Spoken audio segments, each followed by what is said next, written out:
ব্যবহার করতেন। বাবা মায়ের স্নেহের ছায়ায় শিশু বিলাল তিনি বড় হচ্ছিলেন।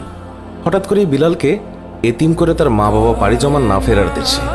এর আগে বিলালকে রেখে যান মনিফ খালফের কাছে। একজন কৃতদাসের ছেলে হিসেবে তাকেও কৃতদাস হতে হলো। বিলাল সেইভাবেই চলছিলেন। একদিন মারা গেলেন খালফ। মনিফ হলেন খালফের পুত্র উমাইয়া। উমাইয়া ছিলেন নির্মম। বিলালের উপর নেমে আসলো এক অকথ্য নির্যাতন। কিশোর বিলালের কাজে এতটুকু ভুল ত্রুটি পেলেই তাকে অমানবিক নির্যাতন চালাতো উমাইয়া। জুলুম আর অত্যাচারের মাত্রা বেড়ে গেল আম্মারও।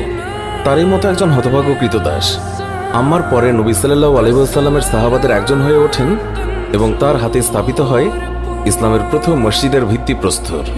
আম্মারের কাছে বিলাল রাদিয়াল্লাহু তাআলা আনহু শুনলেন মহানবী সাল্লাল্লাহু আলাইহি ওয়াসাল্লামের নাম। দুজনেই সিদ্ধান্ত নিলেন ইসলাম গ্রহণ করবেন। একসময় সেটি করেও ফেললেন। বিলাল রাদিয়াল্লাহু তাআলা আনহুর ইসলাম গ্রহণের খবর আর চাপা রইল না। মনিব উমাইয়া এবার হাজার গুণ ক্ষিপ্ত হলেন। বিলালের উপরে সে অত্যাচারের মাত্রা আরও চরমে পৌঁছালো। তাকে বলা হলো জন্তুর মতো চার পায়ে চলাফেরা করার জন্য। আদেশ অমান্য করলেই শাস্তি। কখনো বা বিলালের গলায় দড়ি বেঁধে ছেলেদের হাতে তুলে দেন। ছেলেরা তাকে মক্কার রাস্তায় টেনে হিঁচড়ে যেখানে সেখানে নিয়ে যায়। অজ্ঞান হয়ে যায় বিলাল। উমাইয়া বিলালকে লোভ দেখান ইসলাম ত্যাগ করলেই উঠিয়ে নেবেন শাস্তি, নতুবা মাত্রা আরও বাড়বে। কিন্তু বিলাল তার আদর্শ থেকে সরেন না এক চুলো। প্রাণের চেয়েও যে আদর্শ বড়। ফলাফলে আরও খেপে যান উমাইয়া। নির্যাতন ক্রমে বেড়েই চলল। এবার বিলালের বুকে ভারী পাথর চাপিয়ে তাকে মরুভূমির অগ্নিতপ্ত বালুর উপরে চিৎ করে শুইয়ে রাখা হলো। বন্ধ করা হলো খাবার।